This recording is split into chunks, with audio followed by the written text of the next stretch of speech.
Dance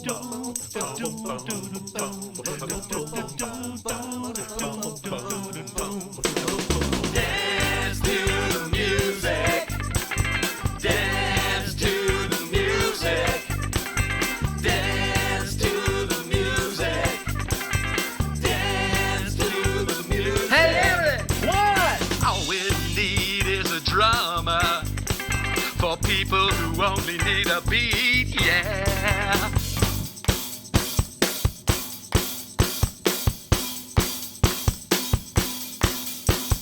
I'm gonna add some bottom to make it easy to move your feet.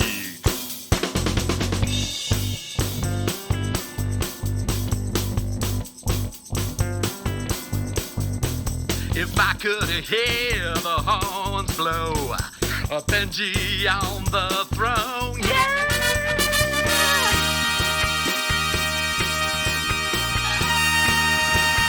Listen to the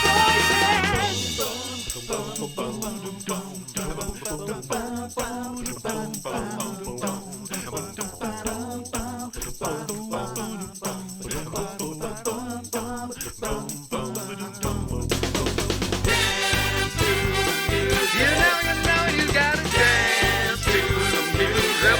Play that funky music. Hoping the birds gonna dance to the music. And listen, Eric's playing drums to the music. But come on now, you got to dance.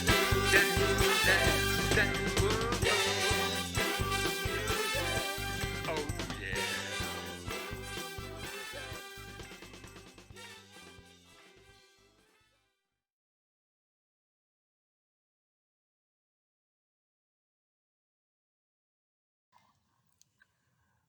Good morning, and welcome to this virtual service for the Unitarian Universalist community of Charlotte.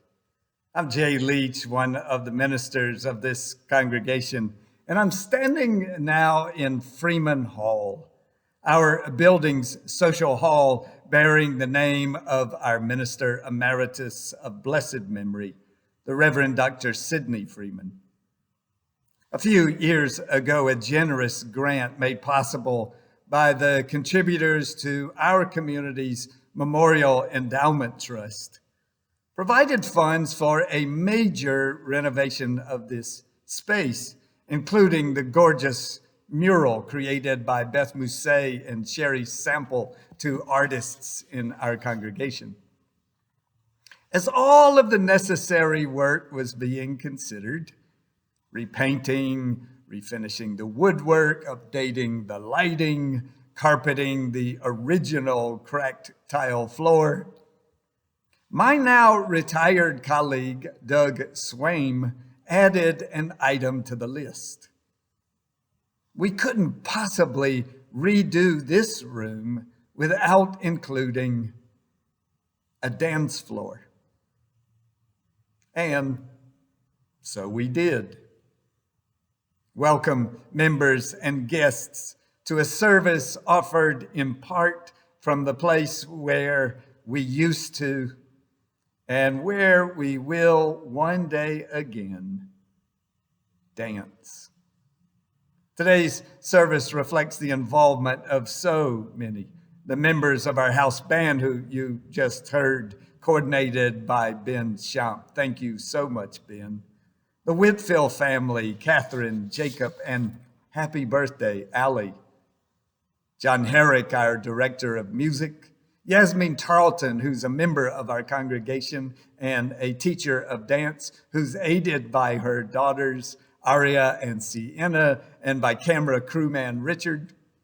The many of you who submitted the photos that will appear late in this service, and Belinda Parry, my colleague, whose technical mastery continues to make these services possible.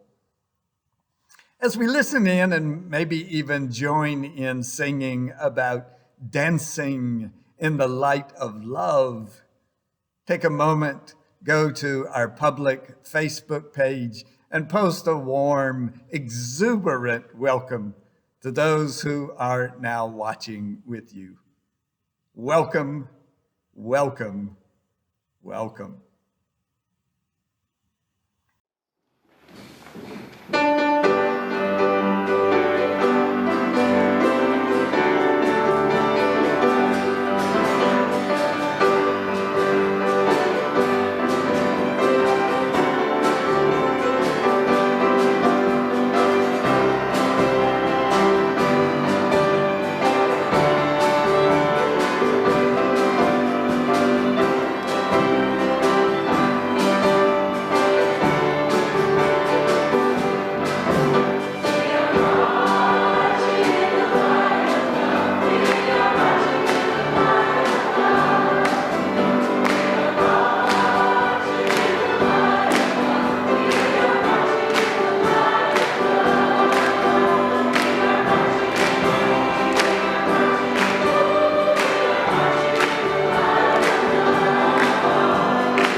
Hi, we're the Whitfields. I'm Catherine. I'm Jacob. I'm Allison. And today we're going to light our chalice with these words by Kathleen McTeague. May the light around us guide our footsteps and hold us fast to the best and most righteous that we seek.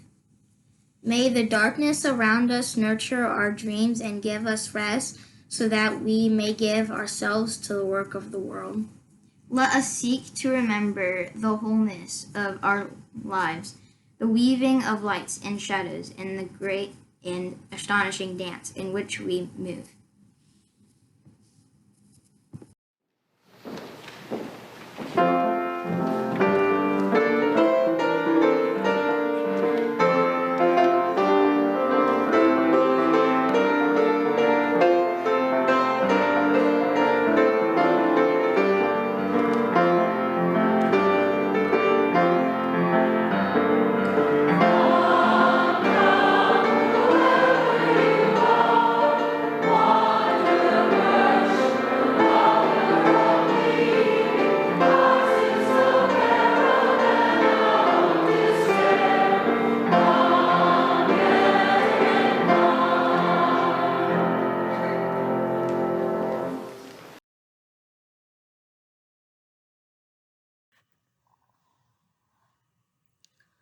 According to Hebrew scripture, there is a time to be born and a time to die, a time to weep and a time to laugh, and so on.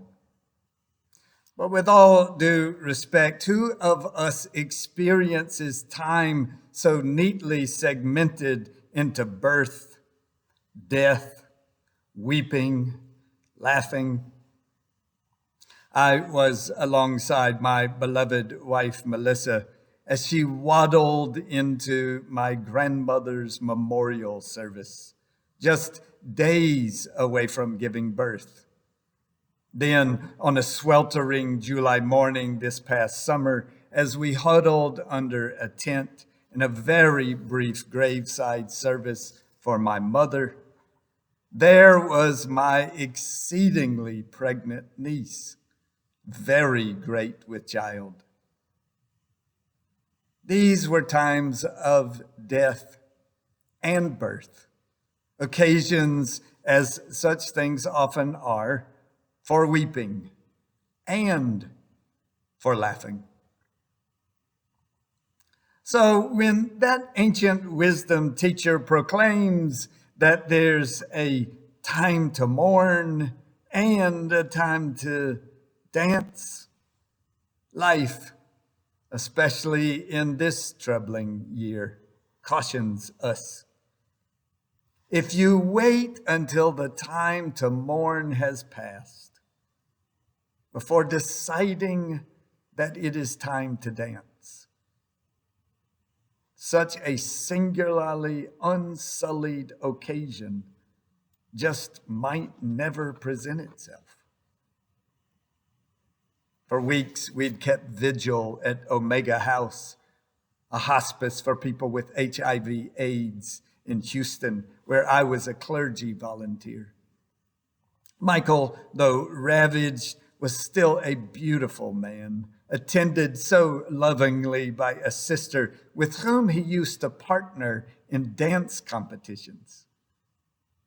When it came time to plan his memorial service, a gathering to be held in a swanky funeral home where Houston's moneyed elite sent their departed off in high style, Michael's sister made a special request. And so after my closing prayer, a familiar riff rattled the windows in that elegant chapel, and the room broke into titters of laughter. Then, absolutely blasting from the sound system, came the voice of Donna Summer singing "Last Dance, Last Chance for Love." From those deeply padded pews, that somber gathering of gorgeous men began to nod their heads and to gyrate. So let's dance the last dance. Let's dance the last dance. Let's dance this last dance tonight. That staid, formal Brit W.H. Auden would have approved. As he said in his poem Death's Echo, the earth is an oyster with nothing inside it. Not to be born is the best for man. The end of toil is a bailiff's order. So throw down the mattock and dance while you can. Dance, dance. The figure is easy. The tune is catching and will not stop. Dance till the stars fall down from the rafters. Dance, dance. Dance till you drop. Dance, I suppose it is. Dance despite your mourning. Or could it even be this? Dance because you mourn. Do, if necessary, a serious, somber dance of sorrow. Or if possible, something of an entirely different sort. In any case, dance while you can.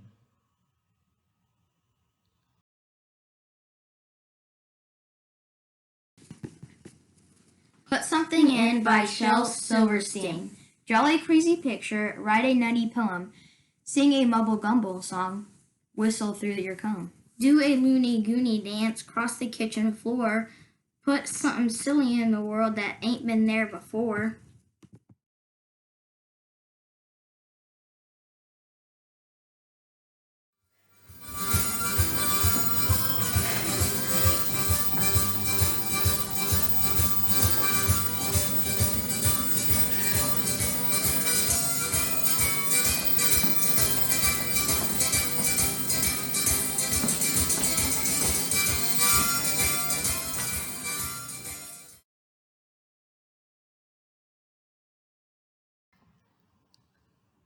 I felt it inside a rustic restaurant in the Cajun crossroads of Brobridge, Louisiana. With the soft glow of neon beer signs and the chank-a-chank sounds of the legendary Dewey Balfa, I was out on a tiny little dance floor where whole families had come from the surrounding swampland to spend the evening eating crawfish and dance the weight of the week's worries away. I felt it in a curious little bar in Green Lake, Wisconsin, where young women waiting tiny tables would abandon their trays and take to the dance floor to offer an inspired, synchronized routine. Then grandparents doing an energized polka with grandkids who'd learned that beautiful dance by watching them. I felt it in a dusky venue in Marbella, Spain's Old Town, where a sultry flamenco singer danced her heart out for the dozen or so of us seated surrounding the tiled floor. She danced as much as anything with exquisite hand movements, each knowing twist of the wrist signaling new meaning. It was in that sweaty crowd every Sunday night on the dance floor at Tipitina's, the legendary New Orleans club. On the Zeller Block Hall stage at Cal Berkeley, dancing behind Salif Keita, the Malian giant of Afro-pop who'd invited the crowd up to join in. And at my niece's wedding, where I coaxed my frail and reluctant mom into my arms for a tender little dance. There's just something about dance, about dancing, that's different from any other human experience. And when we see it and feel it, it's hard to put into words. Why do humans dance? A Scientific American report on the research of neurologist John Krakauer references things like the orbitofrontal cortex and the ventral striatum, discusses those brain regions activated when certain movements are made and observed, speculates about the role of mirror neurons. If any of that helps you grasp why we dance, perhaps you can explain it to me. I get more out of Don Hindley, who, you may recall, simply claimed, "Some dance to remember, some dance to forget." Perhaps the clearest answer is, we dance because that is what we humans do. A beautiful piece in the New Yorker reported, in normal times, the New York City Ballet performs at Lincoln Center's David H. Koch Theater. But the COVID-19 pandemic has made that a mausoleum. The spring season was canceled in March, and then the fall season as well. For many months, the dancers were separated from the dance. Millions of dollars of revenue were lost. Then, this summer, the company came up with a plan. It would make 5 short dance videos by 5 choreographers shot outdoors on the Lincoln Center campus and around town. And so, as writer Michael Schumann explained, 4 dancers slid their feet into the shallow reflecting pool on the north side of Lincoln Center. Instead of point shoes, they wore waterproof booties, the kind used by windsurfers. And there, in those reflecting pools, masked and safely distanced, they danced. One of them commented about their rehearsals. We've been outside and people will just stop and watch. You get a sense of how the city has reacted to not having art. Movingly, another explained there was this elderly woman in her wheelchair. She had her caretaker stop. She kept pointing to us and touching her heart. Because they were dancing. Dancing, as the article's title explains, dancing through the dark. Why were they dancing? Because that's what we humans do. Possessed as we are with an irrepressible spirit that cannot be kept still.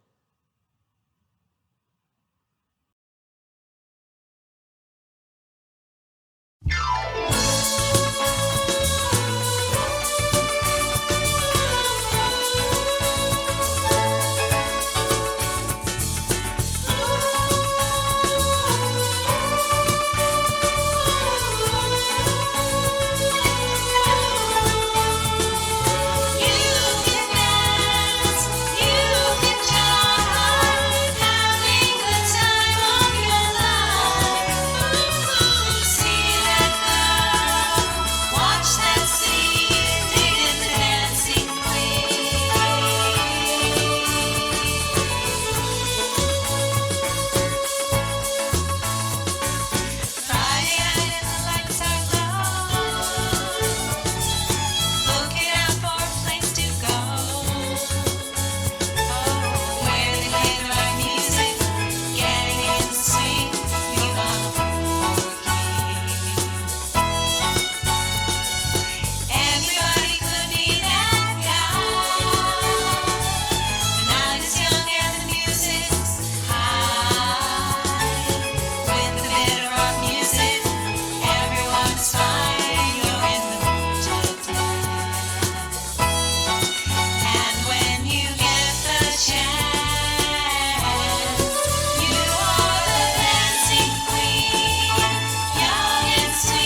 Hi, my name is Yasmin Tarleton, and I have been a member of the church since 2015, along with my family. Dance has always been a part of my life. It wasn't until my middle school years that I was really exposed and sparked my interest in dance. I studied dance in the public schools in Durham, North Carolina, and absolutely fell in love with the art form. I learned different genres and I had opportunities to create, which really sparked my interest. I've always loved creating. It really gave me that outlet to express myself. I would sit in classrooms when I was supposed to be paying attention to my teachers, and I would be trying off dances, thinking about dance ideas. I also created dances about struggles I was going through the time, and it was really a therapeutic and great outlet for me during my younger years and continues to be. After high school, I chose to major and focus in different things and tried a number of careers and always dance on the side and felt like I was always trying to include it and fill it in and made myself so busy. I realized, why aren't I doing this full time? So I actually went back to school with the support of my family and studied dance at UNC Charlotte. At the time, I was also working with high schoolers and really was reminded how much I loved leading and mentoring, especially the high school age students. And I started the dance program at Myers Park and have been there for 13 years. I absolutely love my job and really great get to see amazing things happen in the classroom. It's a place where students can connect, express themselves, really work together and collaborate, create, problem solve, and move. It lifts their spirits. It lets them, create and express. So I love seeing that, and I know that a lot of times kids don't always have the opportunities to study an art form outside of the public schools, so I really think it's important that the arts are provided in the public schools. I teach kids that sometimes have never been exposed to dance in a formal setting, and sometimes kids that have been training in a private setting. Either way, they all get something out of the experience, and it really helps build them as an individual and their character. As I was thinking more about this, there's so much more I could say, but when Jay told me the Sunday service was inspired by Beth's Echo, I looked up the poem and saw the last part of it and loved what it had to say, and I started creating choreography for fun, and I tried one thing and it didn't work, and because we're dealing with COVID times, I tried inside and there was always something going on, and then I tried outside and got leaves all over myself because I was trying to dance on the ground on different levels and got frustrated with some of the imperfections that were going on. But what happened during the process is it gave me something to focus on and get inspired by, and I needed something new because I've been working really hard as a teacher, as many people have right now. And throughout that process, I got my kids involved. My two daughters would help me read, record, and even got my husband in there recording for me. So we really had to do a group effort. We do this a lot at home, and I know all of us do in life, but it's a great example of just really what dance can do. It doesn't always have to be for something formal. It can be just a fun process. I encourage everyone to keep dancing, whether it's at home, outside, wherever it may be, in the car. And I hope you guys enjoyed this mini performance by the Tarleton family. My name is Arya Tarleton. This dance is inspired by the last part of W.H. Audubon's poem, Beth's Echo. My name is Sienna Tarleton, and I will be reading a poem while my mom, Yasmin Tarleton, dances, and my dad, Richard Tarleton, will be filming. 5, 4, 3, 2, 1. The desires of the heart are as crooked as corkscrews. Not to be born is the best for a man. The second best is a formal order, the dance's pattern. Dance while you can. Dance, dance, the figure is easy. The tune is catching and will not stop. Dance till the stars come down from the rafters. Dance, dance, dance, till you drop.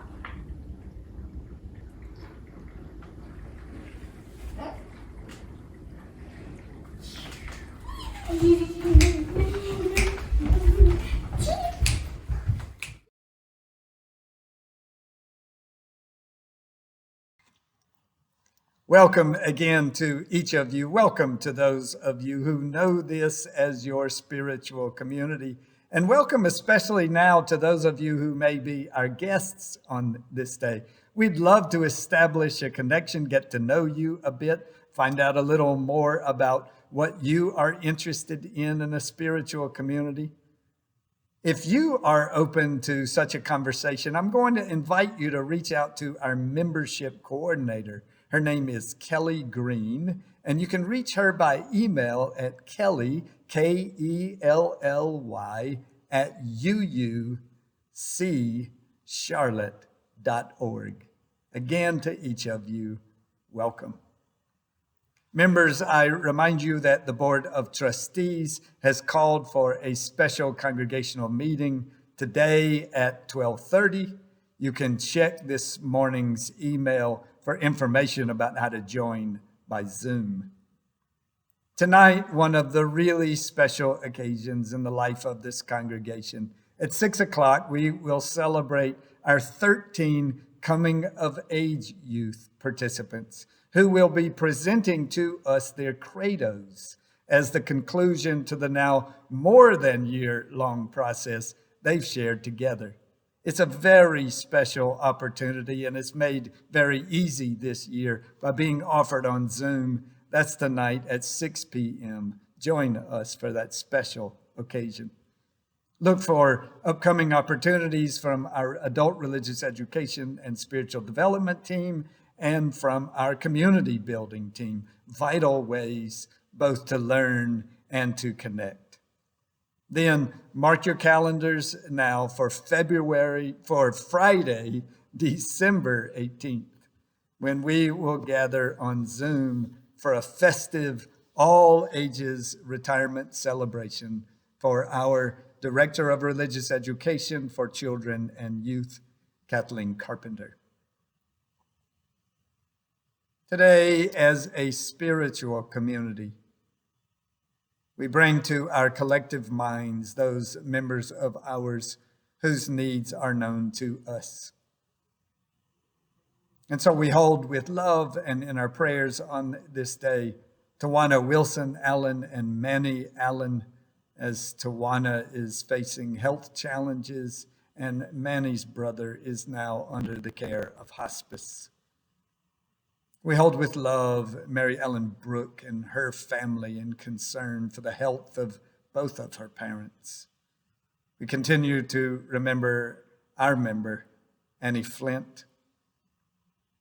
And we send our love and our support to Sandy and Bob Vermillion as Bob's sister recovers from a serious illness at home and as they mourn the death of their brother-in-law. We're aware that there are other needs in this congregation among the lives of our members. If you are in need in any way, would you please reach out to one of us who are ministers? We would love to be in support of you.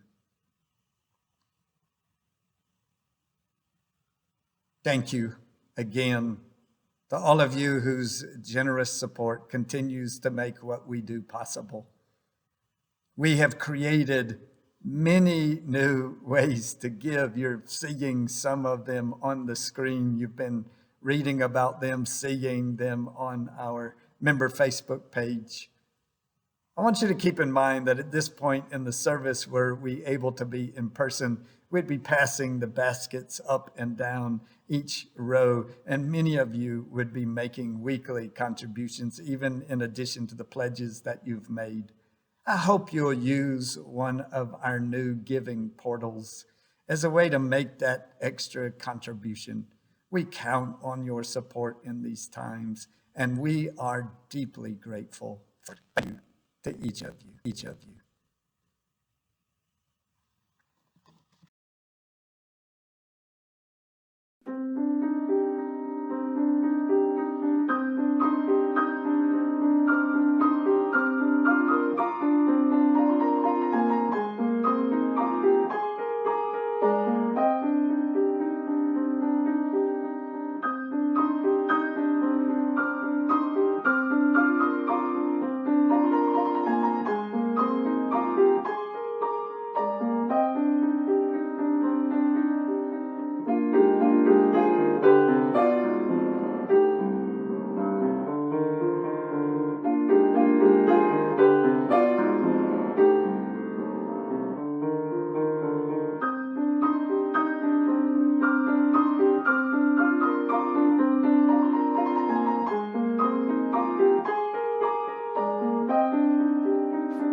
A New York Times article explained David Vincent Toole was born with a congenital condition in which the lowest portion of the spine that forms the joint with the hips fails to develop.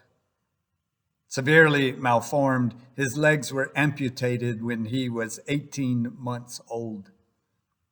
At 26, this native of Leeds in northern England found relief from his postal work in an unexpected way.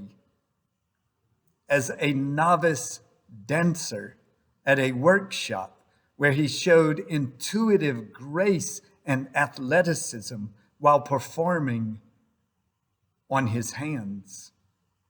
He was, said another participant in that workshop for both abled and disabled dancers, an incredible mover with great balance and a natural gift for performance. David Toole would go on to become a leading disabled dancer, performing with various troupes and achieving global renown. Remembering him after his death this year, one person remarked that he personified the concept of differently able, or perhaps more appropriately, exceptionally able. David, he added, made you marvel at what a body, his body, could say and do. So it is with the great ones, those exceptionally gifted dancers who leave us in awe and perhaps envy. To move with such refined grace, with such embodied rhythm, such suave and energy. Martha Graham, one of the greatest of the great, named the spiritual quality of that form. Dance, she said, is the hidden language of the soul, of the body. Most of us aren't that kind of dancer. We may admire the David Tooles of the world, but we know we will never do what they do. So the summons to dance may sound to us like some call to take flight, a great but unrealizable dream. You know by now, I hope, dance need not be only something literal, physical, though please consider the possibility that it can be. Dance, as it did for W.H. Auden, serves today as a metaphor, a pointer to that insistent invitation to engage in life, fully, actively, with heart, with soul. The call to stop clinging to the wall and to venture out onto the floor, to let up, to let go, to join in, to give expression to the language of your soul, mindful that even from a distance, it's still possible now to live an engaged life.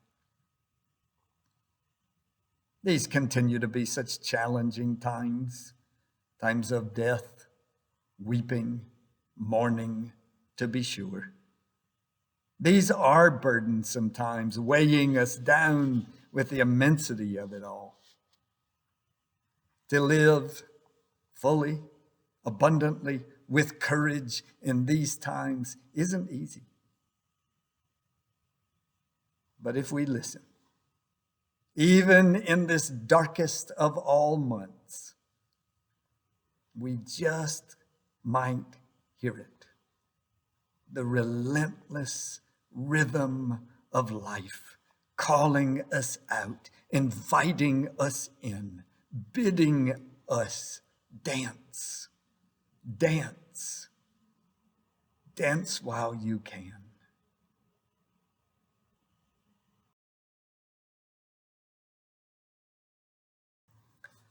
A few years ago, I discovered first the music and then the art of a wonderful American artist named Lonnie Holly. Holly's pieces now appear in museums throughout the country, have been installed at the White House. He is a remarkable artist and a musician who performs a kind of music that has no peer. My beloved wife, Melissa, knowing of my keen affection for the art and the music of Lonnie Holly, arranged this past summer for one of the more remarkable things that's happened to me recently, a personal conversation by way of Zoom with the artist Lonnie Holly on the occasion of a birthday this summer. And I reveled in an almost hour-long experience in which we first talked together, and then he sang to me. Lonnie Holly has a wonderful song about dance that occurred to me as the perfect song to be included in this service. And I reached back out to Lonnie and to his manager, wonderful guy named Matt Arnett, and asked if it might be possible to include Lonnie's music in today's service. And the reply came back immediately. Lonnie would be delighted. So my friends, I'm delighted to introduce you to a friend of mine, the great American artist and musician, Lonnie Holly, whose song you will hear as we enjoy those remarkable photographs that you have been sharing with me over these past few days. First, the image of Lonnie Holly, then his song, and then your pictures celebrating our dances.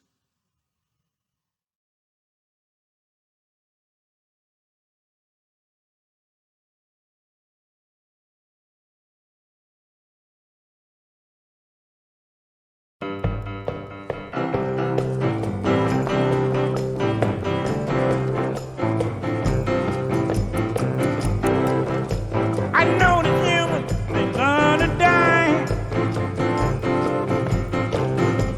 I swear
Join me now for a time of meditation, settling in, deepening your breathing, closing your eyes.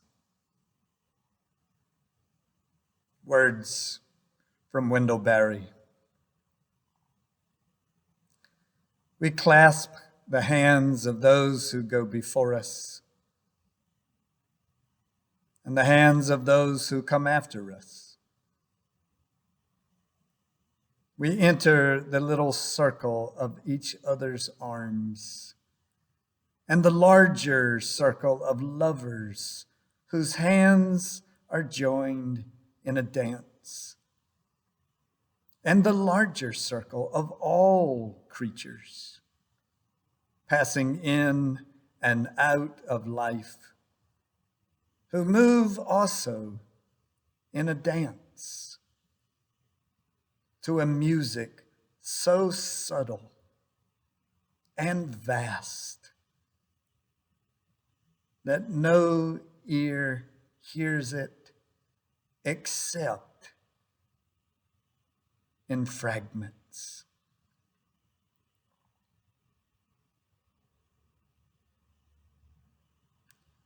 Blessed be.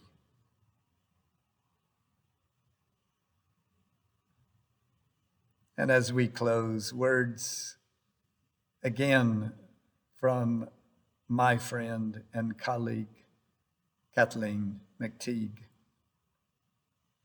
May the light around us guide our footsteps and hold us fast to the best and most righteous we seek. May the darkness around us nurture our dreams and give us rest so that we may give ourselves to the work of the world.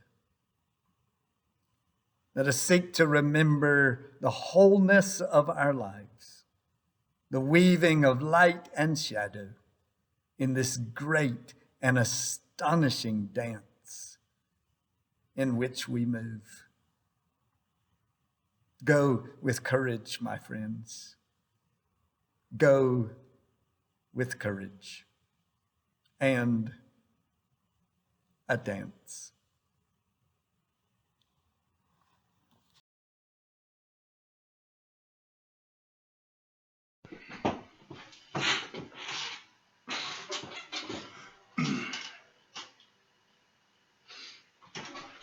One, two, 1, 2, 3.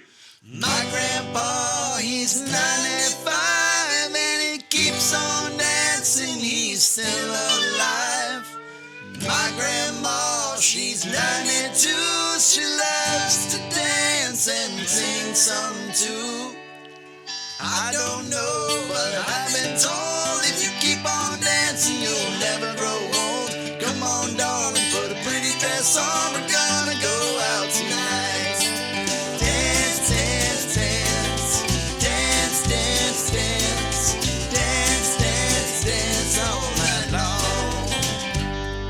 I'm a hard-working man, I'm a son of a gun. I've been working all week in the noonday sun. The woods in the kitchen and the cows in the bar, I'm all cleaned up and my chores are all done. Take my hand, come along, let's go out and have some fun. Come on, darling, put a pretty dress on, we're gonna go out tonight. Dance, dance, dance, dance, dance, dance, dance, dance, dance all night long. Pick on.